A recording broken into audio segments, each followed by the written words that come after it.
So it's my great pleasure to introduce Elisa to you. So Professor Elisa Waeyenberge. So I think I'm pronouncing correctly. So our head of College of Development Economics and Finance, Elisa is going to deliver the welcome address on behalf of SOAS of the college. And let's welcome Elisa to the stage. Thank you very much, Professor Hongbo. So to the colleagues from ODI, to the Executive Director of the African Economic Research Consortium, to the Excellencies and members of the Diplomatic Corps, to the CEOs who have joined us here today, to the esteemed researchers, colleagues at SOAS and beyond from the wider academic community, distinguished ladies and gentlemen, welcome. Welcome to SOAS. As Professor Bo already indicated, my name is Elisa. I'm a professor in development economics, but I stand here as the Dean of the College of Development Economics and Finance, within which that is hosting, if you want, this fantastic event. So it gives me enormous pleasure to welcome you here at SOAS in the heart of Bloomsbury. So just very briefly, as you may or you may not know, SOAS was created more than 100 years ago. We celebrated the centenary of the institution in 2017. It was created as the School of Oriental and African Studies, and it's always had a particular mission in terms of being focused on what we call its regions, which are the regions of Africa, Asia, and the Middle East. We often understand the mission or the mandate of SOAS to be in some form of a bridge between what we also call global north, global south, and that mandate then gets reimagined through various missions as we go across time for the institution. Most recently, we adopted a new strategic plan, not most recently, actually, some time ago now. We're more than halfway through our strategic plan. And as part of our mission in terms of how we execute our historic mandate, we have had a key element within that, which has been to think through the way in which we have partnerships across the globe. And so we've had this ambition for equitable partnerships between SOAS and various other institutions. And I think this particular conference is one exemplar of a successful endeavor in that ambition of equitable partnerships. So we, as you are aware, this conference is as a result of a tremendous partnership that's been long-standing actually between the ODI, the Center for Global Finance at SOAS, as well as the African Economic Research Consortium. So in that context, I want initially to welcome and extend special thanks to Professor Dirk Willem de Velde from the ODI, to Professor Hongbo, who is our AXA Chair in Global Finance, as well as the director of the Center for Global Finance, and of course, last but not least, to Professor Victor Murinde, who is still our own, who is the founding director of the Center for Global Finance, and he currently has the very exciting job of being the executive director of the African Economic Research Consortium. Now, as we engage on these various research collaborations, Victor, in his role as Executive Director of the African Economic Research Consortium, has brought along some colleagues with him. And I would like to, again, extend thanks to the colleagues via the AERC that have joined us here today. I would like to name some. That does not mean that the others shouldn't be thanked, but apologies if I am inadvertently omitting anyone. So we have Dr. Abdi Kedir, Director of Research. We have Dr. Welcome. We have Dr. Diana Mukai, Research Manager. Welcome. We have Lydia Auma, Strategic Partnerships Lead. Nice to meet you. Patricia Ojongale, Managing Director of Ugandan Development Bank. Online, wonderful. And we have Professor Peter Muriu of the University of Nairobi. Also online. Thank you, Victor. So for those who are joining us online, course, you are very welcome. We also want to acknowledge the generous funding of the partnership and of the conference by the AXA Research Fund and as well as the FCDO. So beyond, and also I would like to extend special thanks to the colleagues from the AXA Center for Global Finance who work tirelessly to allow this exciting event to happen. Now, in terms of the conference itself, not only SOAS has this ambition for partnerships, has this ambition to be a bridge across the various regions, its various regions, but it also has this mission to tackle the big planetary questions of today. And I think that the theme of the conference speaks very much again to that particular imperative, given that the theme of the conference is focused on the China-Africa interactions, the pathways where we are at today and what that means for the future. And in that setting, again, we're bringing together here people from all around the world, both the regions, if you want, of SOAS, but further afield. Of course, we're also having our colleagues from the Americas and from Europe. In particular, I would like to highlight that we will have two very distinguished keynote speakers. We have Professor Franklin Allen, Professor of Finance and Economics at Imperial College Business School. And we also have Miss Hannah Ryder, who is the CEO of Development Reimagined. And finally, I think it's quite exciting and it's going to make you want to stay till the end of the proceedings tomorrow afternoon, that the conference closes with the book launch by Professor Matthias Thiemann that has the title Taming the Cycles of Finance, ? Central Banks and Macroprudential Shifts in Financial Regulation.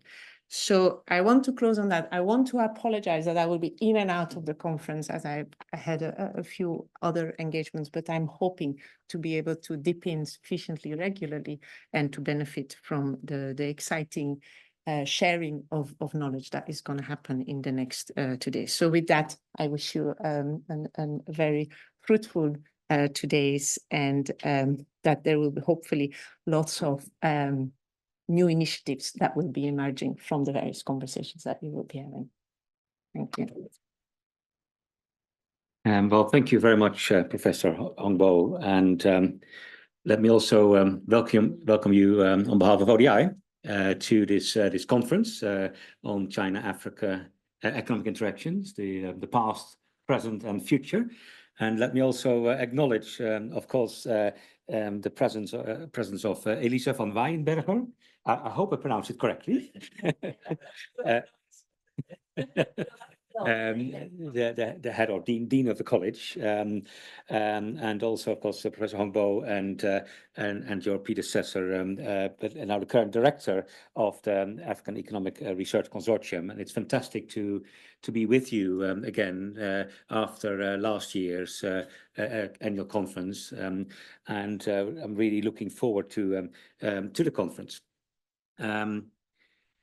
I think for me it's been a sort of a fantastic journey to be part of SOAS and to be working with SOAS as a professor of practice.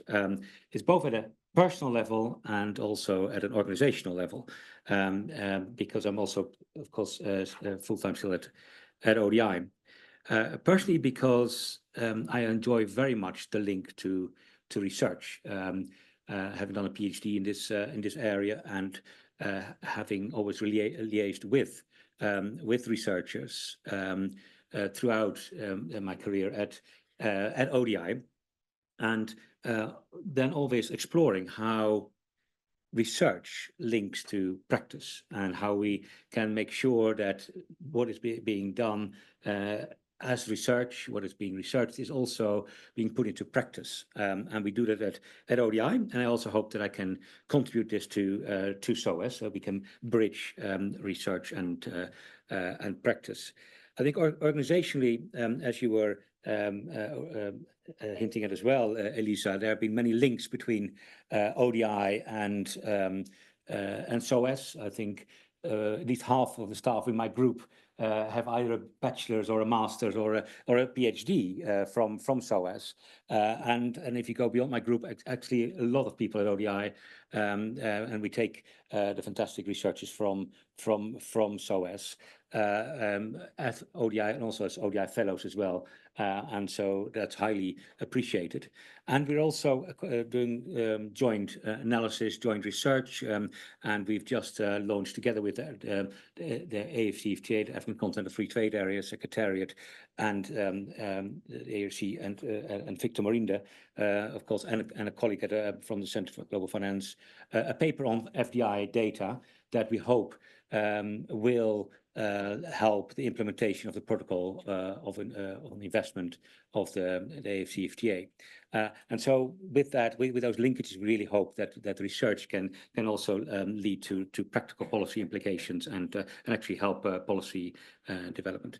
Now, I'm also very excited about the theme, and of course, it's organized by Hongbo, Professor Hongbo, and so I think ODI and myself will also have gone through a journey on this topic on China-Africa economic relations. I think I remember organizing a meeting in 2009 when the global financial crisis was at full speed, when China came to the rescue. And that was something very new for people who work in so-called development, because by then we were thinking about investment in Africa, and there were always concerns. There was Chinese investment in Africa. There were concerns, right? What about this? What about that? The decade after that, we were also part of something called the DFID ESG Growth Research Program, and also analysis has been undertaken by various professors at SOAS. In this context, also Professor Carlos Oya, for example, and synthesized succinctly by my colleague Linda Calabrese, showing that actually the investment that came in from China into Africa wasn't that different from other investment going into Africa. It had similar types of characteristics around economic transformation issues, and so the normalization took place as well. Now, of course, there are other issues taking place, and I'm really looking forward to discussing with you all and to hearing from you what the future may hold. And of course, a good understanding of the past and the present is important. So we need good analysis, good research to help us think about what does it mean for future interactions and what should be the policy implications as well of these interactions.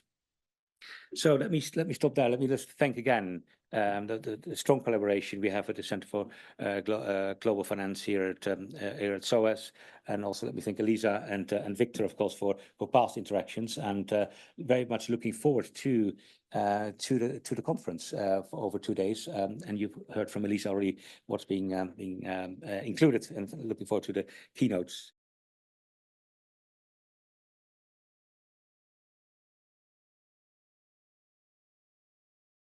Okay, I guess we should start the first session and the first keynote. My name is Victor Murinde. I'm the Executive Director of the African Economic Research Consortium.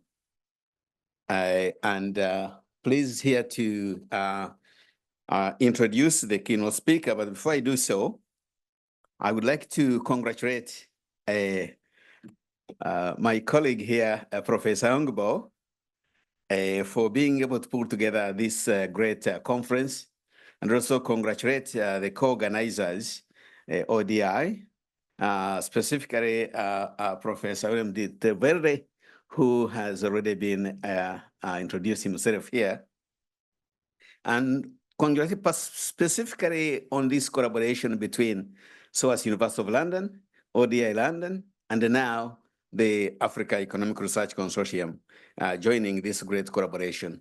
I think it's a great idea to get this conference going, but as our inspiring leader, the head of College of Development, Economics and Finance at SOAS did mention, it's a great testimony of why the School of Oriental and African Studies started more than 100 years ago, bringing on great research on Africa and also Oriental countries. This is a great testimony because this whole conference is about China and Africa and the economic relations. That's what we shall be engaging in for the next 2 days. And possibly that will be the start of a great research collaboration, great training collaboration, and impact on policy and practice on China and Africa, especially with the ERC involved, since the remit of the ERC is to produce high quality research and at the same time translate that research into training, building the capacity on the African continent, and at the same time inform policy and practice. And that's why my colleagues from the ERC would have been mentioned, but let me just iterate them. Professor Abi Kadir, previously from the University of Sheffield, so he knows quite a number of people here. Dr. Diane Muchai, our manager for research, and our very own Lydia Auma, who heads our strategic dimensions, and of course also online is Professor Peter Muriu from the University of Nairobi, and Ms. Patricia Ojangore, who heads the largest development bank in Uganda. So with those few words, let me do what I'm supposed to be doing here at this meeting, to introduce Professor Franklin Allen. Professor Allen has a global name recognition status. Everybody knows. Either has met Professor in his reading textbook on public or corporate finance all over the global north especially, and also, of course, through the work that he has dominated, the finance publications, finance profession for many, many, many years. However, it is in order to do an official introduction over and above the global name recognition status. So, Professor Franklin Allen, I can refer you as Frank, I guess, is Professor of Finance and Economics, and also Executive Director of the Brevan Howard Center at Imperial College London.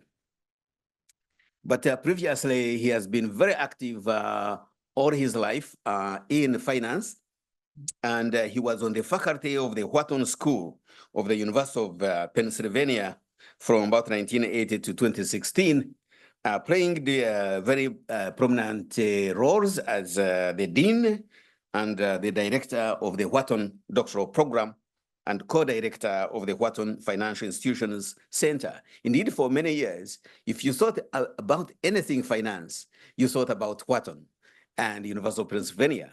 And here now, I present to you one of the leading people that was at the forefront of what was happening globally, but from Wharton. And it was indeed a leading, and still is a leading institution in finance.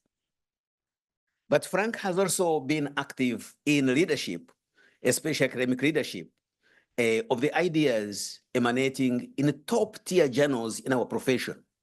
Top tier, the top 4 journals in our profession. He was, for example, the executive director of the Review of Financial Studies, the journal where we all aim. But to get out of papers in, this was the guru behind that work in the journal. Also, the managing editor of the Review of Finance. Here, just to give some of the 2 top leading journals in the world. But also, he's been very active in doing what we are trying to do here. Get leading scholars, come together, discuss how they can shape the field in economics and finance, and also the idea they should focus on and where they should publish these ideas. This association, he was, for example, the past president of the greatest finance association in the world, the American Finance Association. But not only that, president of the Western Finance Association. And not only that, the president of the Society for Financial Studies. And not only that, the president of the Financial Intermediation Research Society. But not only that, the president of the Financial Management Association. So think of an association in finance. Professor Allen was behind it. And with his association, just by association only, the Center of Global Finance will be the best in the world. Not only by that, the African Economic Research Consortium will be the best in the world. Not only there, SOAS, University of London, will also lead in that. The College of Development, Economics and Finance, CoDEF, will also be. So we are so humbled, Frank, that you could be here with us for this great event. And he has made distinctions in the world, but I just wanted to focus on only one of them, which him and I share. He's a fellow of the Economic Society. So my dear fellow, you're going to come here to this great meeting.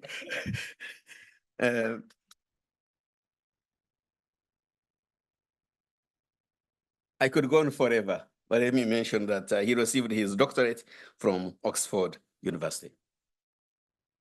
And he has worked on all the mainstream ideas and fields of finance. I just want to mention a couple of these in terms of research interest, corporate finance.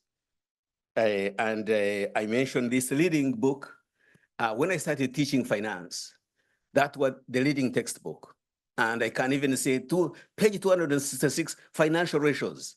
So I still remember over the years. And that's the book that he's done with Richard Breere and Stuart Myers, who are also the great names in finance, which is going through volumes and volumes and still in the textbook in MBA programs and finance programs around the world. But they also in the areas of corporate finance, asset pricing, financial innovation. That's the leading now, financial innovation. Gonna be the main idea for the ERC biennial in December. A comparative financial system, financial crisis.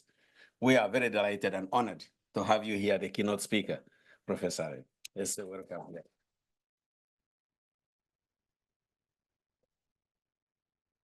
Thank you very much, Victor, for that very warm introduction. I'd like to thank the organizers for inviting me here. It's a great pleasure to come to this conference because two of my great areas of interest, particularly at the moment, are China and Africa. And so I'm very pleased to be able to come and talk to you and interact with you. I'm going to talk about a paper that's with Hongbo, Chen Yushan, who's at Shanghai University of Finance and Economics, and Riri Zhu from SOAS. And I'm very pleased that Alina Shoeba is here because when I got to meet Hong and Victor a few years ago, was to examine her PhD thesis, which was a wonderful one.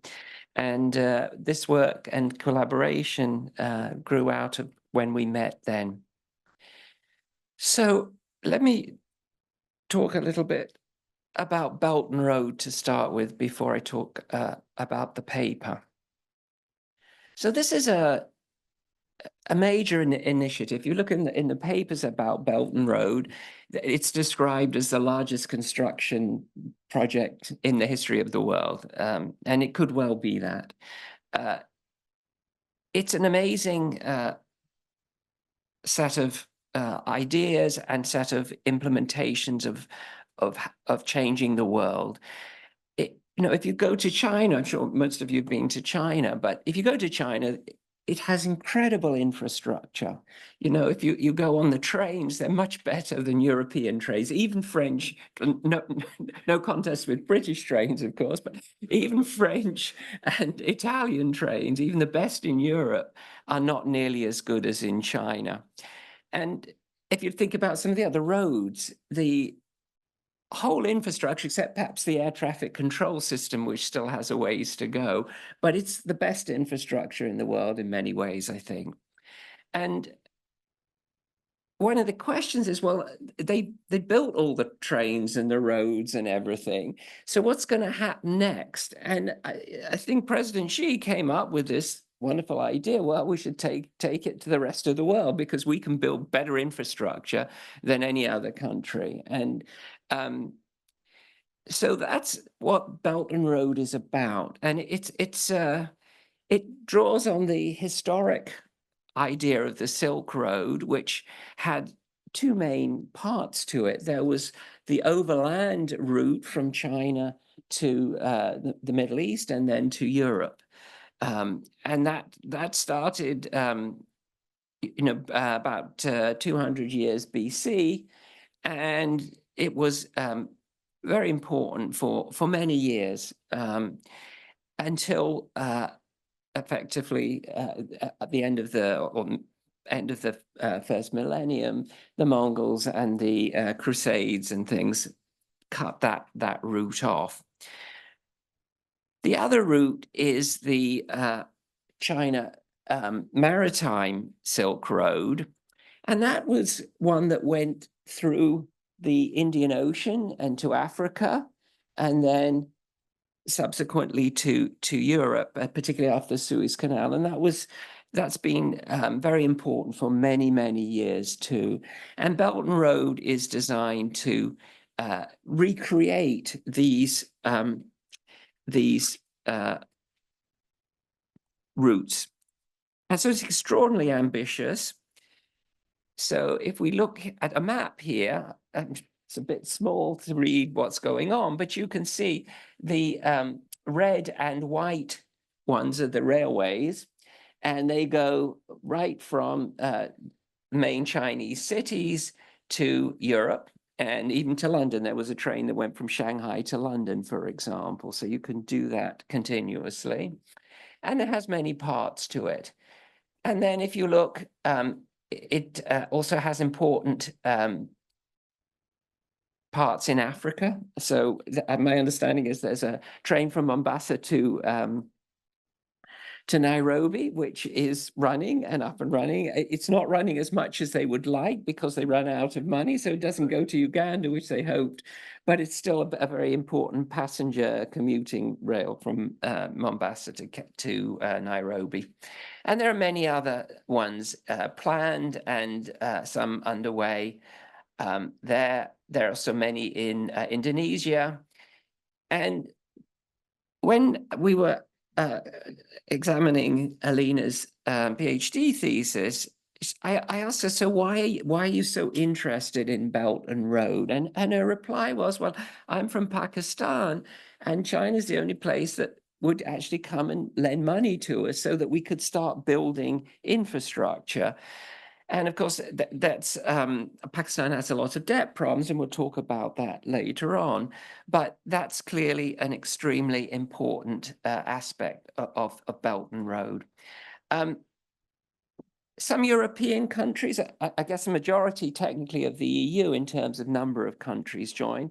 Italy was one of them, so they were going to have Trieste as part of the Belt and Road project. They've now withdrawn. But for example, Greece, I believe it is still part of it with Piraeus, the port in Piraeus.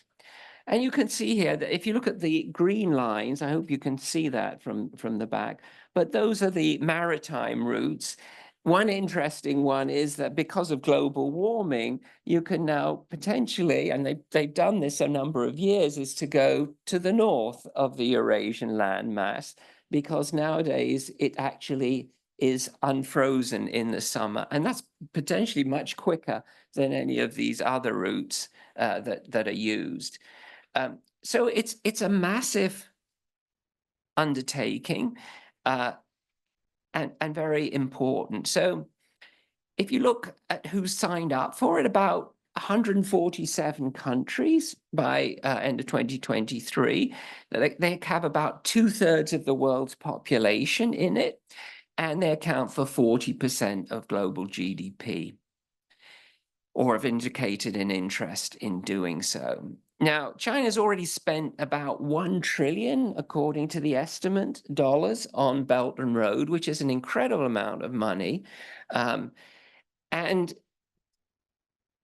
the estimates vary as to what the total will be if they were to do everything, but the number that you find in articles like the Foreign Relations Council one is something like $8 trillion. So an incredible amount of money.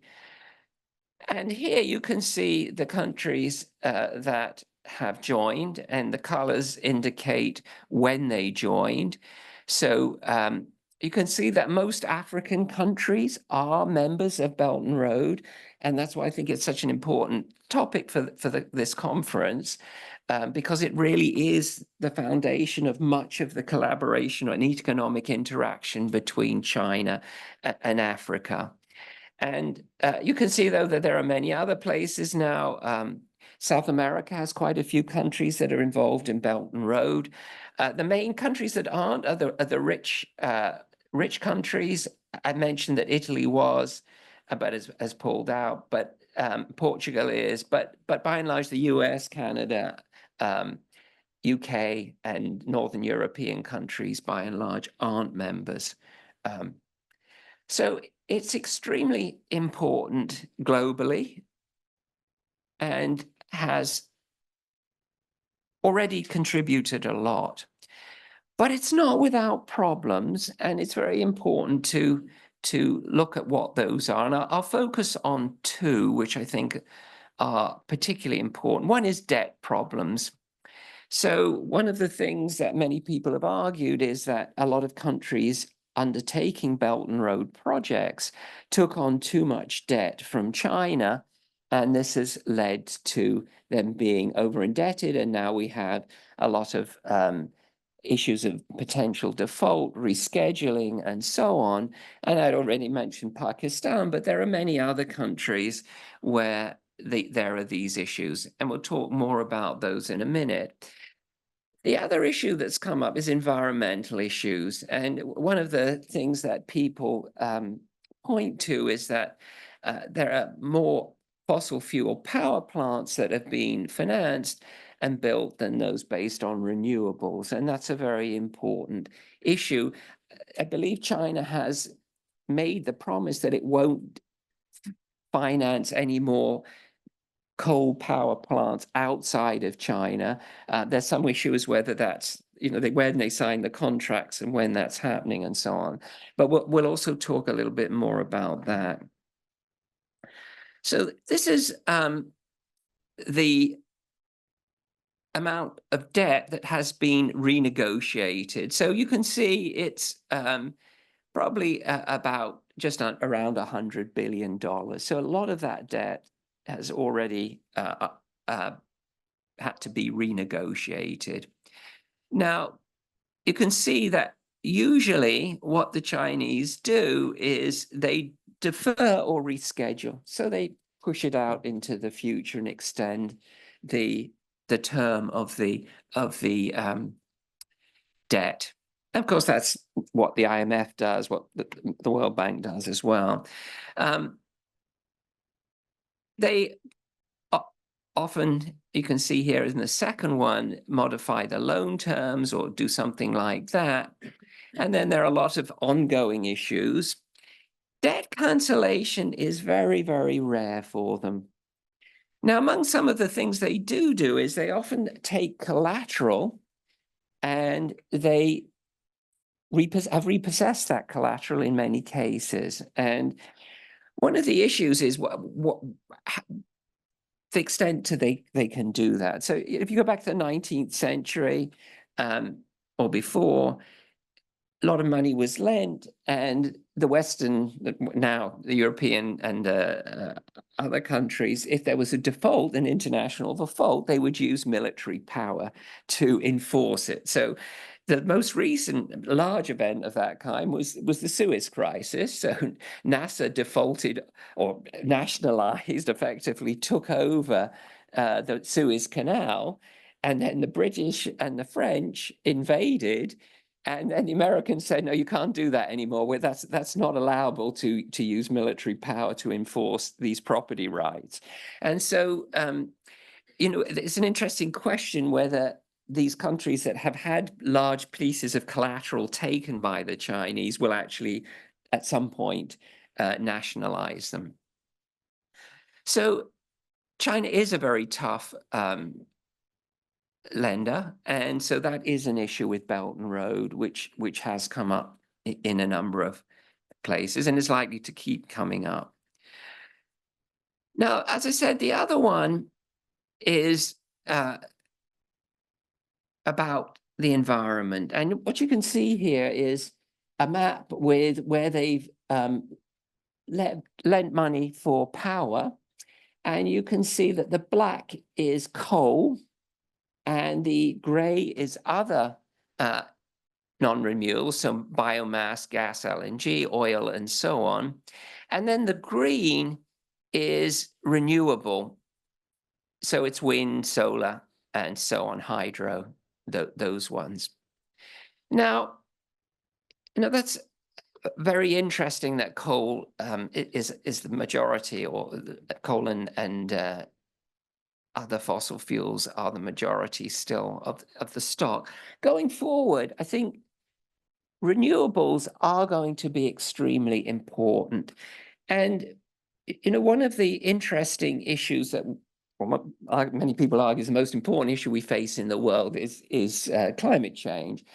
And the Chinese are going to play an extremely important role in that, because what they've managed to do is to become the leaders in renewables. And it's quite amazing how they've done that. And I'll just focus on three, which is electric vehicles, solar cells, and wind turbines.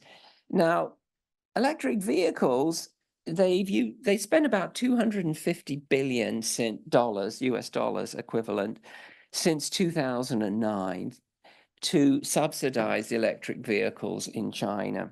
And one of the striking things going back to China after COVID was quite the extent of electric vehicles that you see in Shanghai and Beijing. It's, roughly half, if you do a rough count, are electric vehicles.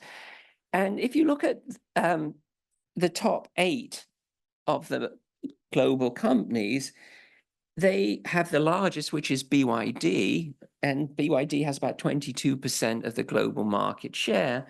And then Geely has about 5.9%, so about 28% of the global production of electric vehicles is Chinese. Now, that underestimates slightly because half of what Tesla produces is in the mega factory in Shanghai. So Tesla has also done a lot and benefited a lot from some of the subsidies that the Chinese have given, because it wasn't based on your nationality, it was based on your location. And, if you think about what they've already done, so in China, you can buy a BYD for about $10,000. And these are very nice cars, my friends assure me.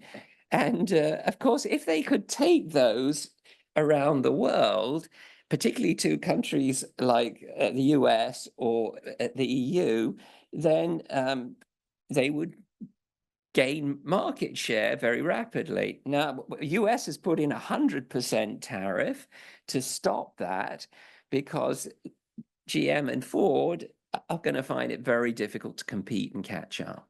Even, Ford has this electric Lightning, which is an electric F-150, which is where they make most of their money, and it's not selling very well. People in the US aren't very interested in electric cars, for one reason, because they're so expensive. You can't get anything, Teslas cost $60,000, $70,000, $80,000.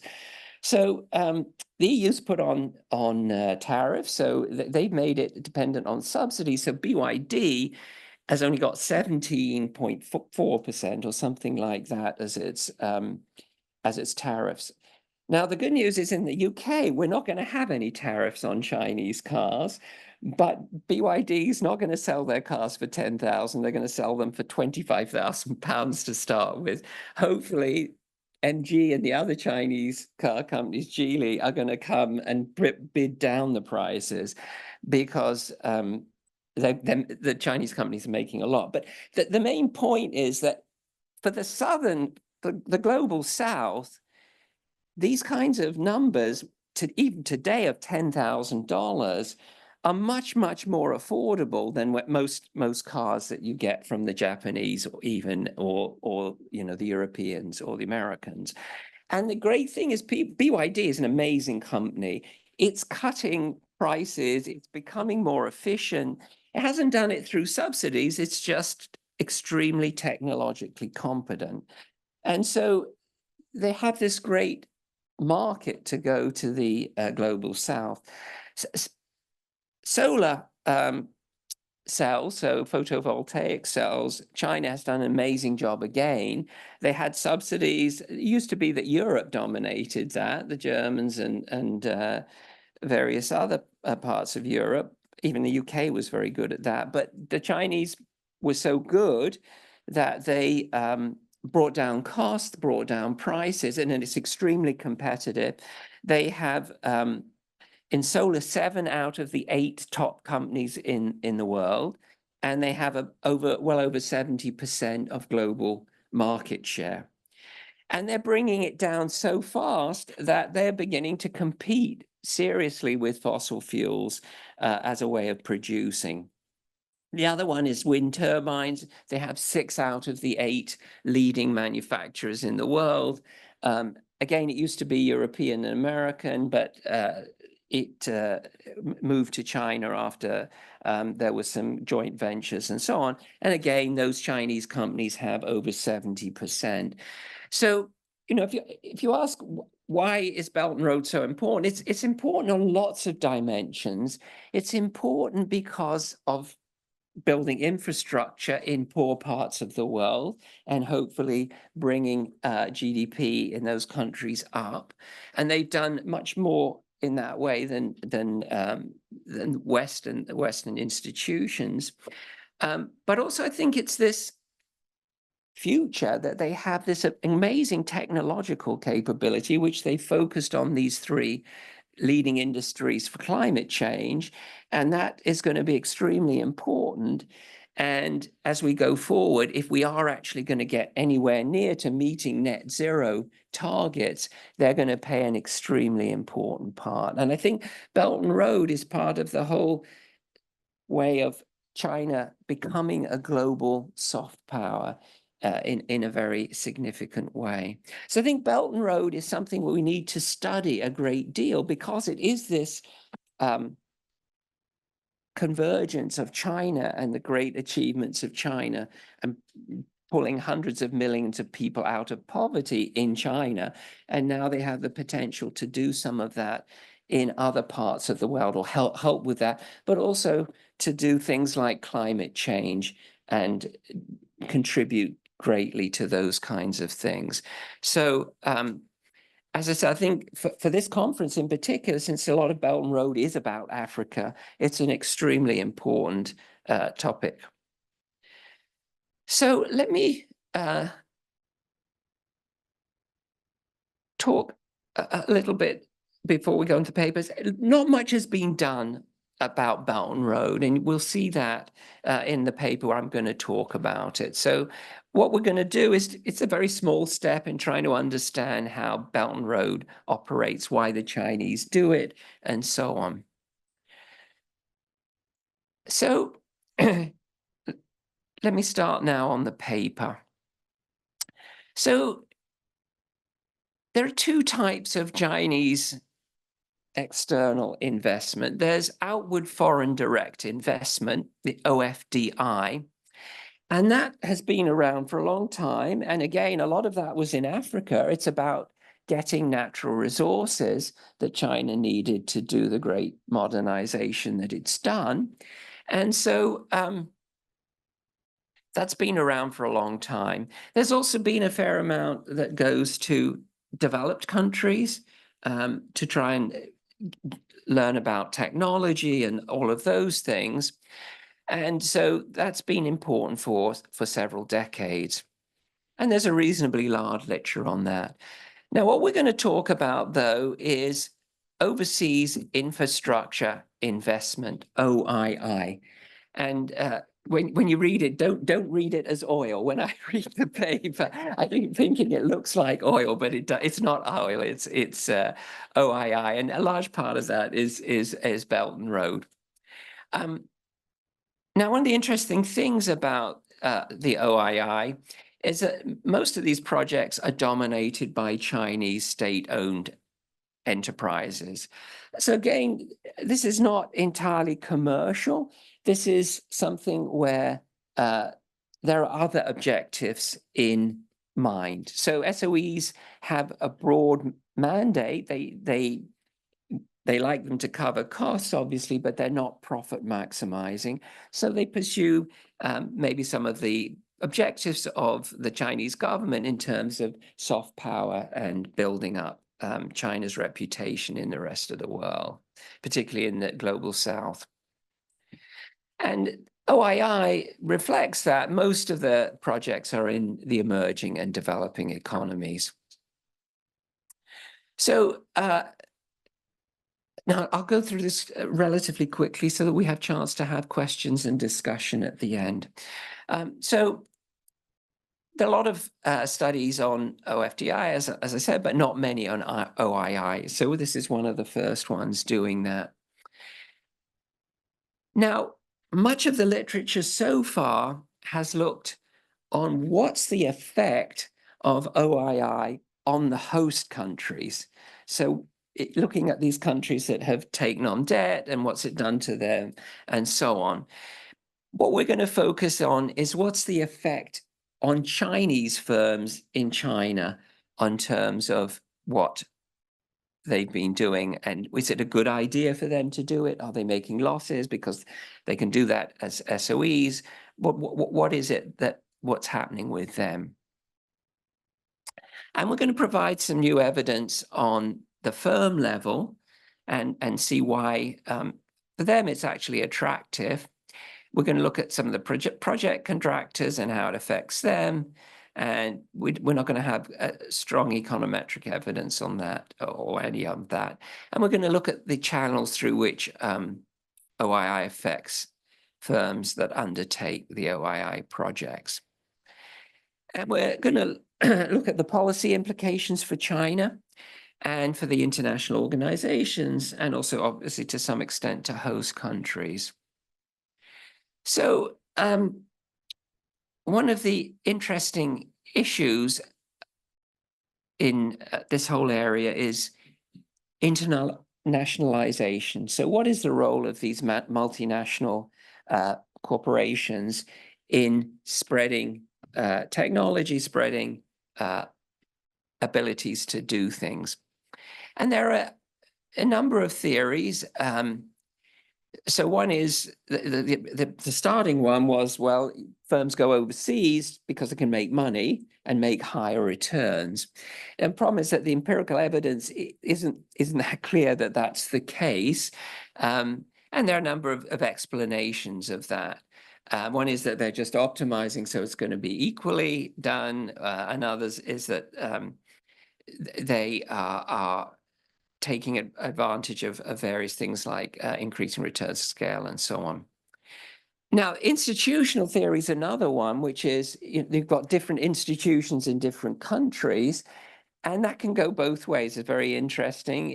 One is that you've got countries which have host countries. So this is the standard sort of European US multinationals. They have strong institutions. They can go to emerging countries and use the kinds of advantages they have from strong institutions to do well. Now, one of the interesting things is that emerging country multinationals are now also doing pretty well. And one of the questions is, why is that happening? So, if you've got countries coming from poor institution backgrounds, how can they do better? One of the theories for Latin American companies, for example, is, well, they're used to dealing with corruption, they're used to dealing with a lot of risks and so on. So when they go overseas to other emerging countries, they can also do well because they're used to risk management of that type. So that's also a very interesting one. And then there's this issue of state capitalism. So China is the leading example of that, where you have companies which are owned by the government, and then the government can focus on national champions and so on in a way that China has done. And that can lead to important technology transfers. And I think these examples of the green industries is a very interesting one. China's leveraged its international position to become the leading technology provider for that, and also a leading producer. So that's the other one.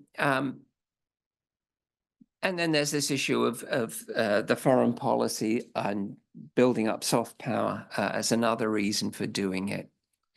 So there's a lot of interesting theories there, and hopefully we shed some light on what's going on in this China BRI, Belt and Road Initiative.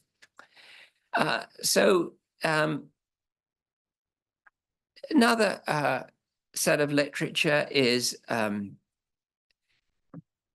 the trade effects. So one argument is that if you go and build Belt and Road, you reduce the cost of trade, and so you're going to get more trade, and that's going to indirectly affect China. Now, as we talked about, there's also the issue of debt effects, and that's an important one, as we said. We don't have many studies on the impact of BRI on host countries other than some at the macro level. And we don't have much evidence on what China gains from BRI. Is this a very long-term perspective? Like I was saying, that it's building a constituency in the global south and building long-term industry prospects. There are a number of studies on the OFDI, so that's the overseas foreign investment that Chinese firms do. And as I say, that's been around a long time with the resource investments and so on, particularly in Africa, but in many other parts of the world too. And what they find is that there are some domestic innovations as a result of that, but also, particularly early on, there are a lot of reverse technology spin-overs. So for Chinese firms that went to Europe, for example, went to other places, to US, they were able to gain technology advantages. So there are some firm level studies and look at whether BRI promotes Chinese overseas activities. One of the interesting questions is what we focus on is that there are not many firm level studies that touch upon what Chinese companies gain from doing this. Why do they do it? You can see why the government may be interested, but is it actually to their advantage, or are they just following government instructions? So there are a number of channels. One is production channels. So can you sell more? Those kinds of things. Is that why they go overseas? The other one is internal capital market channel. If you come from a place where you've got relatively easy finance, which is true in most for most Chinese SOEs, can they reallocate and get an advantage by taking money to the global south and have that advantage that they can get better finance than the domestic ones? And then there's the technology and efficiency channel. As I said, the technology can go both ways. They can take technology, but they can also sometimes, depending on where it is, get technology and improve efficiency as a result of that. Of course, with Belt and Road, much of it is going out and exporting technology rather than reverse channel. So we have 4 hypotheses. First one is undertaking China's overseas infrastructure projects improves firms' long-term performance. Undertaking Chinese overseas infrastructure project improving firm performance through sales. Does it come through internal capital markets? Is it hypothesis 3? And hypothesis 4 is it come through investment? So it's trying to understand, is it a good thing for firms? And if so, why is it a good thing for firms? We have some firm level panel data. So we have 61 Chinese OII project contractors from 2005 to 2021. And we focus on these ones that are Chinese listed non-financial firms. We have able to identify the industry of these and their projects. So we've managed to get data on that.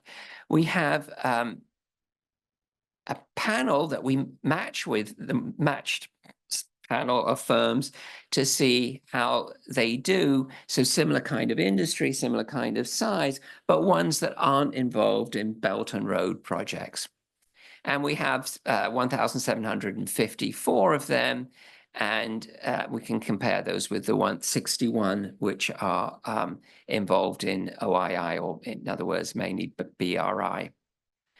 So we can also do an event study to see what happens when firms announce that they're going to do OII studies, projects, and we have data on listed firms and so on that do that. I'm not going to go spend much time on the models. It's fairly standard panel data models. So Heckman models with average treatment effects. If you want to read about them, they're in the paper, which I hope is on the website. And these slides will also be on the website. And then we have a second version which focuses on the production channel, the internal capital market channel, and so on. And then we have the event study model that I mentioned earlier. What are the results? Well, what we find is that larger firms, younger firms, and firms with stronger demand and less indebted firms are more likely to undertake the OII projects. The proximity to the BRI cities, which are the ones that are focused as being important for Belt and Road within China, that doesn't matter. So they're from all over China to some extent. And then so state ownership does matter a lot, as we talked about earlier. Now, the main result that we have is that hypothesis one is confirmed, so that China's firms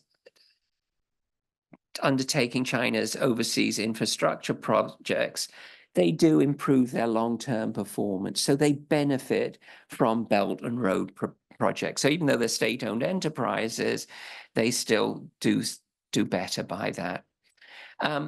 There's no support for the sales channel. So they're not doing it, but so to expand sales.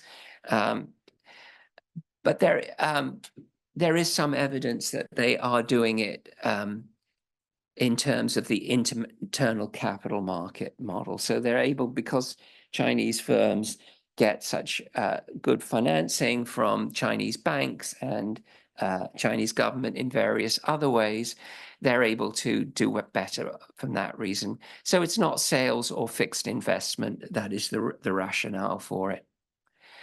The event study, relatively weak, I would say. There's some evidence that there's a long-term effect, but there's no evidence of a positive short-term effect other than the first time that you do it. So we're working still on that to try and understand better why exactly it's a long-term and not a short-term effect. Robustness tests, we do a number of robustness tests. So let me conclude and then we can turn it over to a discussion.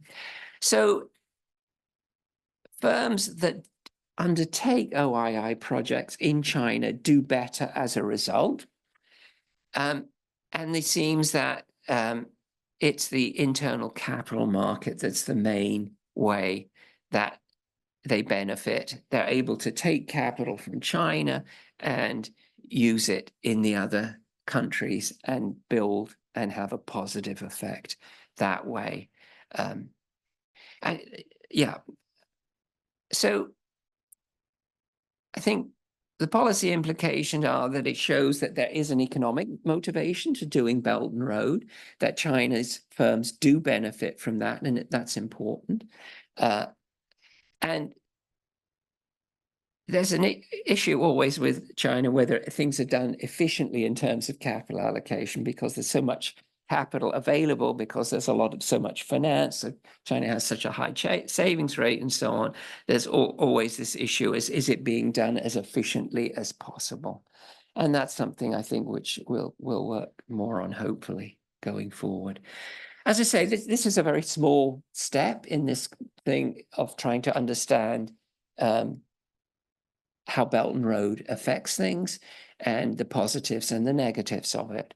As I say, I think it's extremely important area, particularly, as I say, for many of you who are interested in China and Africa. So let me stop there and open it to questions or comments or discussion. Hopefully we have about 10, 15 minutes left.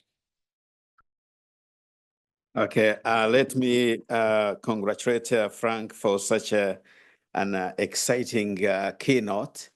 It fulfills what I would expect from a keynote, to excite ideas, to cover all the dimensions that will be covered in the next 2 days, to raise questions and push everybody's research interest to the boundaries beyond what we are looking at today. And the question is a very big one, and especially the way you motivated is starting with the BRI initiative of China and positioning it in the global interest, and then bringing in Africa, which will be one of the key interests here in this seminar. So that's done very well. And also raising very fundamentally the big methodologies involved there, including event study methodologies. So some of the econometricians here will have a field day exploring new dimensions of looking at new evidence, and also sharing with us the interesting and plausible findings of the micro dimensions of China's role globally and in Africa. And finally, pointing out the possible uptake of these findings into policy and practice. Okay, but I guess there would be some questions, issues, dimensions, think forward. So our first takes 3 names. Those are the first hands that I saw, the gentleman here, and you, and then who's also here. So I think there'll be microphones going around. Yeah. Thank you so much for the fascinating research and the wonderful conversation you're generating. My name is Wenzel Robertson. I am a postdoctoral fellow at EM Lyon Business School, and I'm really curious, where does this definition of OII come from? Because my understanding of the FDI literature, and they specifically say infrastructure debt financing never counts for FDI or OFDI. And I didn't see a citation. So I'm really interested, maybe, and I could just be very ignorant of the literature. Thank you very much. We know it is not oil, it is OI. That's thank you. Yeah. The second. Yes. Thank you so much for very fascinating open talk. I'm from international business perspective. So it's really come to my heart of my research talking about the foreign direct investment, both from macroeconomic perspective and also more micro firm level. My question here is about state-owned enterprises, which we all know, no matter it's a narratives or it's kinds of literature talking about how important they actually, steam up the investment and also the bilateral political relationship between China and Africa. My question or comment here is about, no, it's not one single state-owned actually undertake those kinds of large infrastructures. So they pretty much like perform as a costume and also a group of investment into it. So I would be more interested in understanding your data because you're talking about these kinds of non-contract as a controlled and also the treatment groups. So how you really taking that into account to think about it's more like aggregated rather than a single firm's performance. This may lead to your outcome about it's more likely long-term rather than short-term impact on their performance. And back to the literature, I think, and you have outlined very interesting underlying theoretical perspective, but there are also emerging discussion about the hybrid nature of SOEs. And this means that they do have a dual mandate of the political mission, but also they also have the economic consideration, because if we look at SOEs in China, they have been transforming, and rather than just have a 100% ownership by the government, they actually have a different stakeholders and shareholders in it. So I think this also needs to be reflected in the discussion. I'll stop here. Thank you. And that was Huan Zhu from SOAS University of London. Now, please introduce yourself first and then, the question. Thank you very much. I'm Fan Yu from University of Liverpool. I'm a PhD candidate, and thank you for the significant discussion. I'm quite curious about the SOE's performance after the pandemic. I just came back from fieldwork in Ethiopia. It was observed that after the pandemic, previous very good infrastructure project that is financed by Chinese Development Bank, Exim Bank, have not much as for now, and also those infrastructure projects from the multinational organizations such as World Bank, now it's not that many. So the SOE face a problem that they already expanded skill in Ethiopia and have so many staff and have so many projects there, but now they don't have more like state finance project or international organization finance the dollar projects. So they had a problem like how to continue their business scale there. I'm wondering if in your observation of SOE performance in the stock market or in terms of other criteria, is there a change after the pandemic of the firm performance have shown that this kind of a trend? Thank you. And if you permit me, Frank, I will take the fourth question. Final one. Yeah, please go ahead. Hi, my name is Jacob Schumacher. I'm the senior researcher in political economy at the Geography School at the University of Oxford. My focus, at least some questions I had, was related to firm performance. I'm sure that if I read the paper and had more of the details looking at that, it was more of a question of how is that really operationalized? What is sort of the identification strategy? Because you would imagine that good firms then go abroad and of course can, have nicer performance or vice versa. So I'd like to see how that has done. And that was a lot of my PhD work that was a fraught question. Secondly, further on that with firm performance, have you looked at more of efficiency or how has the operations of the individual firms themselves been affected? It may not actually be in financial performance, but you might see that there's other improvements that may have happened as a consequence of that. And then lastly, is there do you present sort of the way that the performance looks across various different types of industries? So it'd be really interesting to see in specific infrastructure projects, how have those performed relative to the others? And you don't want to necessarily have sort of an average effect where maybe there's some that are doing quite well, whereas others are probably doing very poorly. Yeah, thank you very much. And a very interesting question overall. And over to you, Frank. So thank you all for the questions. Let me go through them one by one. So first of all, I don't know the answer to your question as to exactly, but No, you used to. oh, you need. Sorry. For you, yeah. Sorry. Sorry. So the answer is I don't know, but we'll try and get you a citation as to why we did it that way. But the second questions, the points you make are really interesting, and you're right. We shouldn't think of these SOEs as being 100% government owned. So it's interesting. I'm doing a project on China at the moment, and if you look at the big six banks, they're typically, you know, if you go back to the 90s, they were 100% owned. They did a terrible job. We had all the NPLs. And then the government came up with this very good way of disciplining the banks started with ICBC, and they listed them on simultaneously on Shanghai and Hong Kong Stock Exchange. Today, I think ICBC is about 65% owned by the government. The rest is traded in Shanghai and Hong Kong. But the effect of that was because, particularly with the Hong Kong listing, they had effectively international standard disclosures and so on, and corporate governance.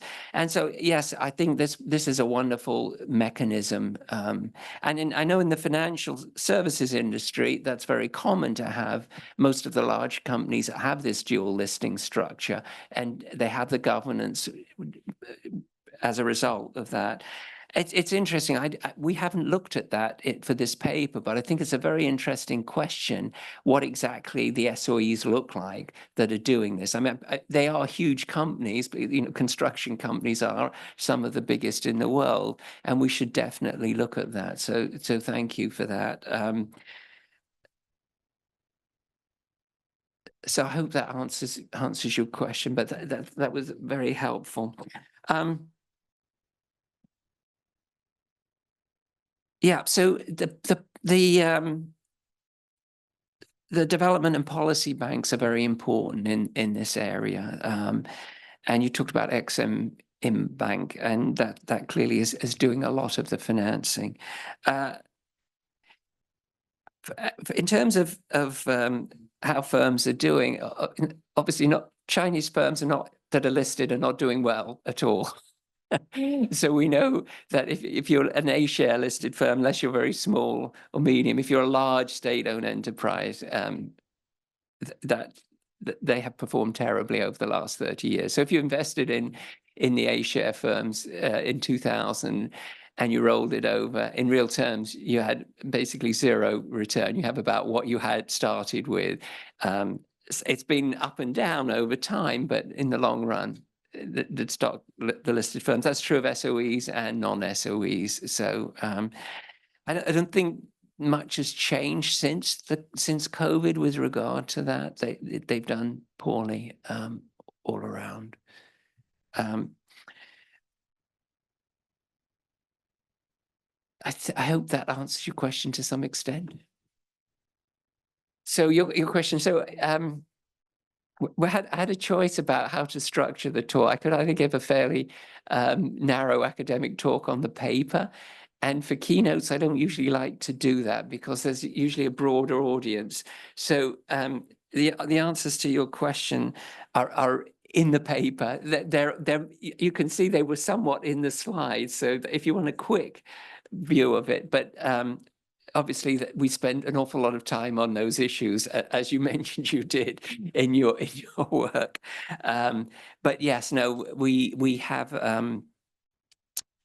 we use proximity as an instrumental variable for the ATE model. I think that's a reasonably good one. But as I say, look at the paper and feel free to email us if you have questions about anything. But also be very interested in, if you've worked on related topics, what you did. So send us your work. There are some online questions. Oh, sure.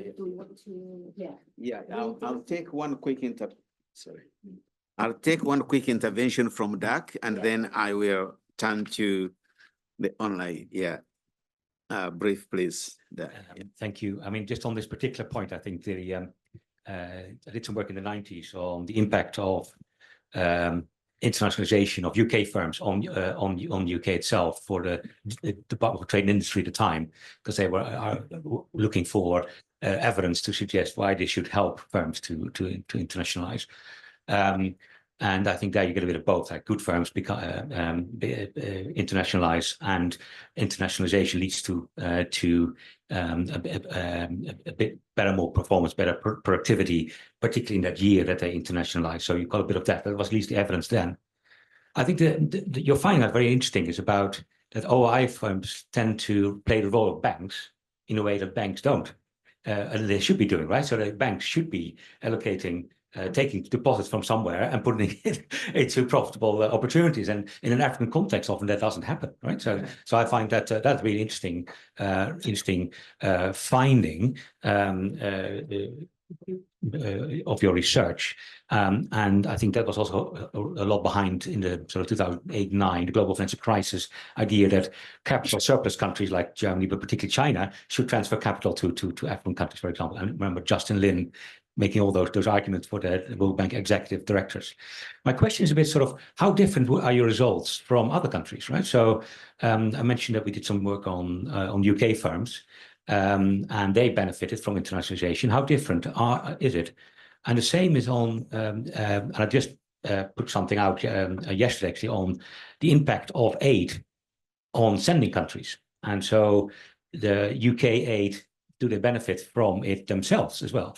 And it's the same arguments is about they have aid programs in, say, East Africa, where they reduce the cost of capital, which is good for both exporting and importing countries. And that is a major effect. And so there are these impacts that do play a role, where G20, EU aid benefits recipients, but also the sending countries. So my question is a bit sort of, are you able to sort of say a bit more about how different your effects are from other countries, whether it's on the FDI side or the OI side? So thank you for that, Dirk. So, sorry. Thank you for that. Oh, sorry, you want to take two questions at the Yeah. Sorry. Let me quickly, because in the interest of time, we are running to close of time, but let me, thanks, Dirk, for that question. We have two questions online. One from Hagai Kanenga, who is a PhD researcher at Open University, UK. And the question there is, what specific performance metrics are impacted? And secondly, how does the nature of projects influence this long-term performance? And then a second question is from, I think, Aweng.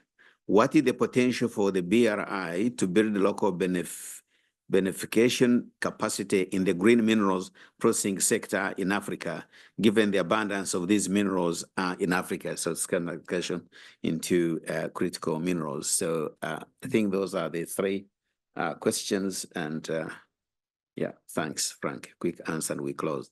Okay. So Dirk, thank you very much for that question. Sorry.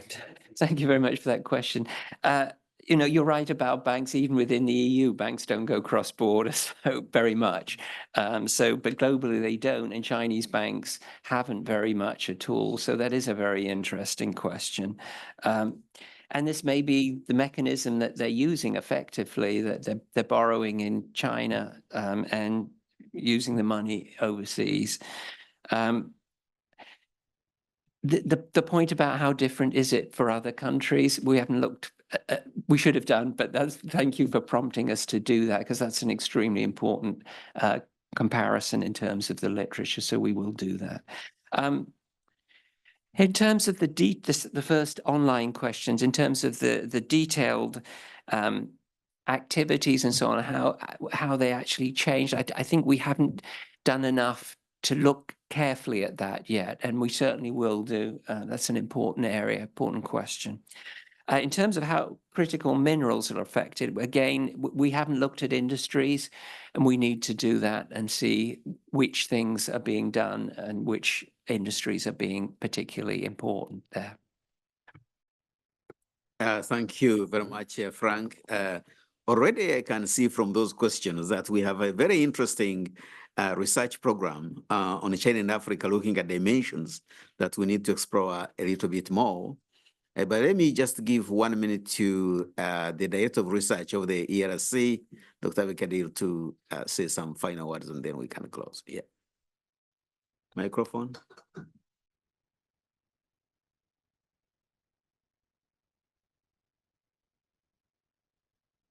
Yes, very briefly. Thank you very much. Can you hear me? Yes. Yeah, very good. I think I'm coming from the international business literature and international management. because this paper is very nice and very promising. This has been studied in the internationalization strategy of IB scholars for some time. So it is really very critical in terms of the ownership strategies that Chinese firms are going to take forward. I have one comment. It is not a question. I think it is very important for informing your event study, as well as even to make the econometric results meaningful, to look into the differences between the disadvantages and advantages that local and non-Chinese multinationals are exposed to compared to Chinese. So I think this is very important. And I echo Victor in terms of a work program, because this is sitting at the intersection of economics, IB, international management, and finance as well. Thank you very much. Yeah, thank you for that comment. That's a very important point, and we'll follow up on that definitely. And thank you for all the questions. They've been really helpful.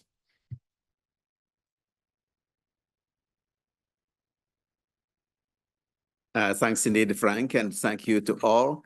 As ERC always looking for great ideas, start long-term collaborative projects, and I think we are now on to one exciting idea. Thank you indeed. Thank you.